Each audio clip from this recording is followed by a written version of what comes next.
Hello, welcome back to the Football Terrace. Thank you very much for tuning in. Please smash the like button, hit the share button as well. Could there be more major announcements today? Media's guessing at this. The Kai Havertz deal has been done for 3 or 4 days. On Monday, they said it could be or would be this week. The Gabriel deal, the medical was supposedly done on Monday, but yet still no formal announcement. Could these deals complete today? The answer is yes, they could, according to the mainstream media. I want to hear from you, though. I want your views. I want your opinions. I want to know what's going through your mind. Apologies for being late, but I am a very busy person. I can't help the level of work that I undertake. So sometimes things get delayed slightly. Good evening, Abdus. Hope you're well. David, thank you very much for always. David's always here. I like that. Our members. Remember, we do have new member boards now. So our member boards are a little different to before. There's 3 different levels in relation to becoming a member at the Football Terrace now. We've added in a lower level. A lot of people have said, I would love to contribute, but, you know, $2.99 was too much a month, which we totally respect here. I've just shared the link, by the way, to become a member. We have a basic 99 pence a month option. There is the standard channel member at $2.99, and then there is the gold member at $4.99, all available right now to our viewers. Any contributions that you can give us are so important to the growth and the development of the channel. You know, we've seen the likes of Jan and others. We've got Jamie Jackson coming on in the next few days. These things are important to us so that we can start securing better. Not better. We love, aside from fans, the fans will always be on. You know, sort of better quality guests with a more regular basis. But I want to talk Gabriel. I want to go through these things in a little more detail. Sergio Silva is also due to be announced at Chelsea as well today. Maybe Chelsea just delaying these deals. Maybe Chelsea are just slowly just releasing these deals one by one to keep everybody at bay. There's also a report coming out of Chelsea that Alonso is set to leave for £18 million and join Sevilla. They're going to have to sell some players. I mean, I know that they raised a bit of money for Morata and Hazard, and that money they were able to spend that money this year. But absolutely big but on this. It's like they've got to recoup some of it. They can't just spend all of that money. In relation to that, Crystal Palace have made a signing this morning as well. Ooh, nearly £20 million deal for them. But there we go. That's kind of what's going on. Gabriel signs his contract is the big news surrounding Arsenal. We'll delve into that here. It says Gabriel will be unveiled as an Arsenal player this week by signing a deal in the Premier League, according to Fabrizio Romano. It says Gabriel has put pen to paper on a new contract. And underwent. Is that right? Grammar from this newspaper? Underwent a medical on Monday afternoon. The 21-year-old will become Arsenal's second signing of the summer, following Willian. Announcements expected any point beyond Friday. I mean, it's a bit of an open and a little bit of an ambiguous kind of answer there, but there we go. And how positive, you know, I still want to get Arsenal fans' reactions on that. There's also talk about the Thomas Partey deal again. We of course saw Fabrizio Romano on Lee Gunner's channel. Big up Lee Gunner for getting Fabrizio on over there. And talking about a Thomas Partey deal could still be happening from the point of view of Arsenal. But if there are any other transfer deals you want to talk about, leave your comments on them. Eminem says, appreciate you talking about Chelsea transfers. Bro, listen, we cover the top 6 teams and we're always quite fair, in my opinion, and balanced. What I always love about people is they say, Terry, you're not unbiased because you think Martial's better than Werner. So, bro, that's not about being unbiased. That's about having an opinion. Being biased would be putting a negative spin on everything my rivals do and a positive spin on everything Man United do. And the fact that I don't do that shows you there's no bias in what I do. But there we go. The Messi talk continues on as well, which I find really interesting. Man City, Paris Saint-Germain all looking at him. It's going to be interesting to see the way it's going to work forward and move. DJ here says, hi, Terry. Love what you do. It's a great channel. I just wanted to respond to the Chelsea stuff, and we have changed, hence why we brought Czech in as our director of football. And that could be very much it. Maybe Chelsea have turned the corner and they're going to change their direction. The football dugout says Mane to Barcelona if Messi leaves. I don't know about this summer, but who knows? Can you imagine if Barcelona get 200 mil for Messi, he goes Paris Saint-Germain, and then they bid 150 million pounds for Mane? If that was to happen, who would Liverpool fans want to replace? Who would you want to come in and replace him? Would it be Sancho? Would you think maybe Mbappe? And I'm throwing like big names out there because you're Liverpool Football Club. Who would you like to see? That's the big question. That is the big question in relation to that. We are accepting calls, by the way, via Skype. You can give us a bell now. We'll get you on the air to come and have your say in relation to any transfer that you want. There's a tweet here that says Badashila, Van der Beek and Sancho breakthroughs coming in the next few days. Maybe. I'm still not 100% convinced by that. And go from there. But there's loads going around. We've got TD Shifts who's joining us for the call. TD, what do you want to say, my friend? Terry? Yes. What do you want to say, my friend? Okay. I just want to talk about the Gabriel situation. I think the reason, as I said, as many weeks ago and many days ago, the reason why the Gabriel situation hasn't been done is because I think of the COVID restrictions, and I think the reason why the Batman contract hasn't been signed is purely because they want to release it together. I think that's what it comes down to. And the last week alone, I've heard a lot of rumors saying that he's waiting for Barcelona, he's doing this, he's doing that. He wants to stay at Arsenal. He's made that quite clear. He's made that quite clear that he wants to stay at Arsenal. He's not waiting for anyone else, and he's ready to sign that contract. And the reason why it's taken so long is because they probably want to announce it together. That's what I think. You can, maybe I'm wrong, but that's what I think. Listen, I think those kind of, I like the conspiracy theories. They're sort of, we're going to do a press conference and the new signing is going to parachute in and it's going to be epic, or there's going to be a music video drop. I don't think Aubameyang has. I don't think he has literally put pen to paper yet. I still think he's considering his options, and he's done great PR. He isn't stupid. He's done great PR during this sort of off season and even before lockdown in terms of keeping fans on side. If he stays, it'll be he wanted to stay. If he leaves, it'll just sort of be like I leave with a heavy heart type thing, and people will still respect him because they'll feel like he's given them so much. Personally, I think Aubameyang will stay. I actually don't think he'd go to Barcelona. I think there's an element of him. He'll weigh up Barcelona, and it's a tricky one for him to decide to go to. We've had a few more callers to the line. First up, we have Lewis. Lewis, what do you want to say, my friend? I just want to say, why doesn't Oli get slated like Lampard? Why doesn't Oli get slated? Excuse me. You're saying Ole Gunnar Solskjaer doesn't get slated by his own fans, rival fans, and by the media? What planet do you live on, sir? What planet do you live on? Ole Gunnar Solskjaer is one of the most disrespected managers. He's called the PE teacher, for God's sake. How is it? What are you talking about? Well, he spent 200 million euros last season. Right. And Lampard hasn't, he knows how to spend. But you saying that Lampard have big pressure. What is this guy saying? Bro, listen. Chelsea, everybody has pressure every season. Yeah, well, you're acting. This is weird. Football fans weird me out. Every single fan base thinks that their manager gets hard done by in the media, and everybody else gets a free ride. Forget the media for a minute, because they have man on strings. They have people on strings. It's about you and your actions. It's about your morality, your integrity.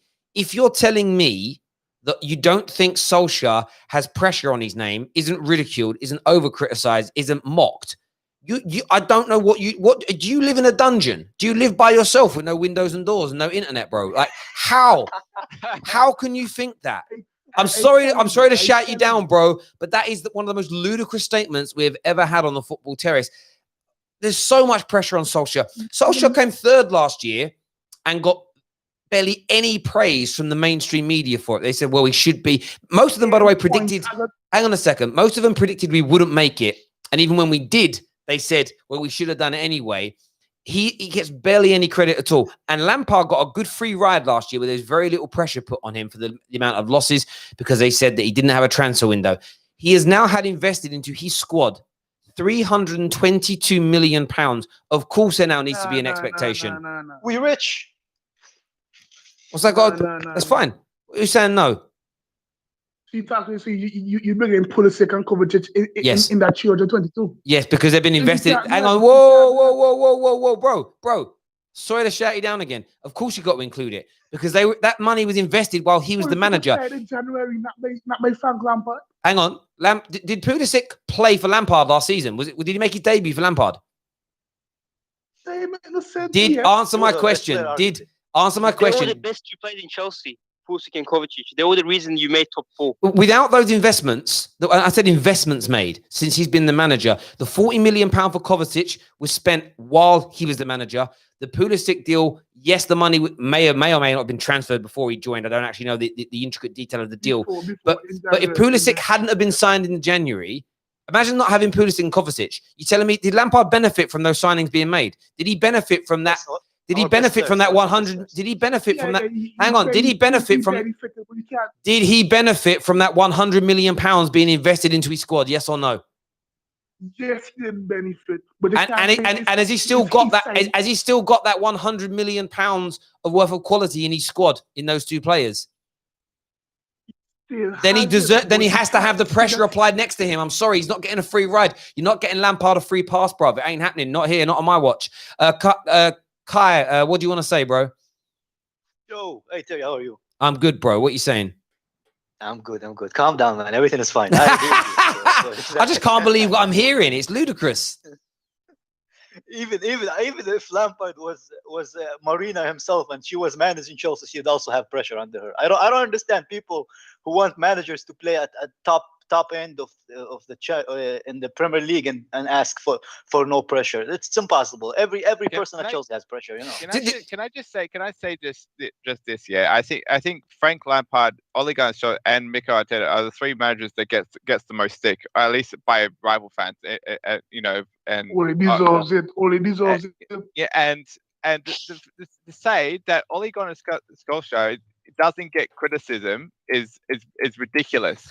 Do you know what's interesting as well? People say, but Lampard spent nothing. Now, do you know what? That's semantics. It's semantics to say that Lampard didn't make any. Yes, did Lampard sanction any signings last summer? The answer is no. However, I'm telling you this now, right? If Man United were to land Sancho, Ndidi, Van der Beek, Grealish, and Koulibaly today, we announce it, and then tomorrow we sack Ollie, right? And then we bring in Poch.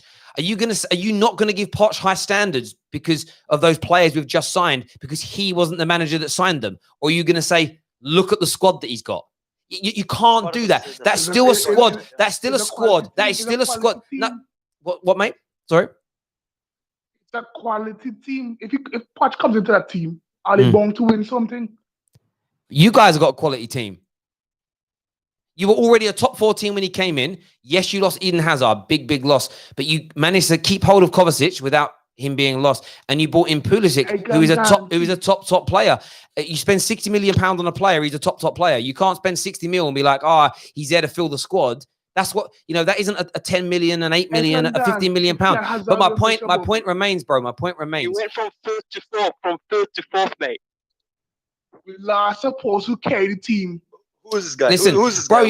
you're still not listening to my point here. The difference is, I understand that Lampard wasn't the manager that sanctioned them, but he had £100 million of assets kept and or added to his squad last summer. He has now added around £222 million worth this summer when everything goes through and all is said and done. That means since he has been the manager, the club has invested £322 million on new players. You can't get away from that, you know. At the end of the day, like, I'll give you an example. When, if Wilfried Zaha would have done well for David Moyes, would we have said, "Oh, well done, Moyes," or would we have gone, "No, we can't praise Moyes for that. We've got to praise Fergie." By the way, by that same logic, it means you can't praise Lampard for developing Pulisic or putting Pulisic in his team. You've got to go back and ring up Sarri and go, sorry, bro. If we win a Premier League medal and he's player of the year, we're going to give you one because you signed him. No, you give all the thanks to Lampard. And if you're going to give all the thanks to Lampard, you've got to put all the pressure on Lampard. It's as simple as that. Who else we got on this call right now? We've got Born Red. Born Red, what do you want to say? Let me. Sorry, go on. Kai, sorry, guys, one sec. Kai, go, and then after that, Born Red, please. Go on, Kai. Let me represent the Chelsea fans who aren't, overly protective of Lampard. I love I already been on this show many times, and I said how much I love Lampard. But if you are a manager of Chelsea Football Club, you have to have pressure on you. And especially with signings. We want to return our investments. We're not going to invest millions of pounds just for us to finish fourth again. I do not want fourth. I do not want third. I want to challenge Liverpool next season. I don't care if Lampard can't do it. If Lampard can't get the best out of our new squad, then get someone who will. And that's someone who loves Lampard. I don't want that, we're improved mentality. No, I want to be the best. I don't want this mentality of, we improved, blah, blah, blah. No. If there is no improvement, then someone need to sit with Lampard. He has 3 seasons. If we are not challenging in those 3 in the next 2 seasons, since he already had one, then he need to get to someone need to take a look at him. I get that completely. Nobody gets a free ride. Guys, no, I agree with that. Born Red, what do you want to say, mate? Yeah, so I'm a Liverpool fan, and the last few days I've been seeing Chelsea supporters on Twitter everywhere. They've been disrespecting Liverpool in a massive way. They think they're going to finish easily above us. They're going to destroy us. Apparently, they're taking me to Stamford Bridge. No one thinks that. Only the delusional ones. Yes. Look, this is. You're on the call right now and you're saying that, but if you go to Twitter everywhere, and there's a few people that come on the show with Terry, they're saying we're going to destroy Liverpool in the second week and all that kind of stuff. I'm just going to say that Lampard is overrated. You look at last season when he finished 4th, yeah? You look at Arsenal and Spurs. Arsenal and Spurs. They were very bad. Like, no one can say that Arsenal and Spurs had a good season. And they're still bad. They finished bad. Man United, I don't understand your point. I can understand Man United because they signed Bruno at January and then they started to go in good form. So Man United, okay. But Chelsea, throughout the season they're going to challenge for the title last season. Arsenal and Spurs won. Nobody said they're going to challenge for the title. They had a squad full of kids the whole season. No one could capitalize. I'm sorry, young players get born out, you know. There we go. We've added Man Like Mo to the stream. Man Like Mo, what do you want to say, bruv? You're right, Terry. Yeah, I'm good, man. Long time no speak. What you saying? I know. Bro, you gonna speak? All right, maybe his connection went. There we go. We've got some super chats here to go through. First one from Humi says, should teams have 7 or 5 substitutes? Seems more like the top 8 want the rule change. Benefits the top teams with second string is good. Yeah, I mean, I 7 on the bench is fine, I think, but I don't think that it's only going to be 3 substitutes from now. I don't think the 5 substitution rule is staying, as far as I'm aware. We have another super chat says Easy could turn out to be a great signing for Palace, presumably to replace the outgoing Zaha. Great potential, good signing. About time Palace spent some money. Absolutely. How overrated? Sorry, how is he overrated? Can I add on this point about the Lampard is overrated thing? Yeah, I mean, go on. Overrated Lampard. What do you mean? So I don't think he's overrated, but go on. Say what you got to say. Let's go like this. Lampard got a team that lost their best player. Yeah, without Hazard, any manager would. Let me finish my point. Any manager would struggle with this team to get top 4. And in the reality is, he was close to top 3. If people want to say that, he overachieved, he didn't overachieve. This squad wasn't good enough. Can I add? I wouldn't put it only to Lampard being good or Lampard being great. I would put it to other teams being bad as well. No Chelsea manager ever lost 12 matches in a season, bar Lampard. So the fact that we finished 4th, but you telling me that Arsenal had a good season and Spurs had a good season? No, they haven't. Arsenal are playing 4 Europa League seasons in a row without winning one of them. Without even winning the Europa League once. What you're saying, there is no objectivity in your point. It's just hate. League has nothing to do with this. I'm talking about the Premier League. They finished 8th in the Premier League.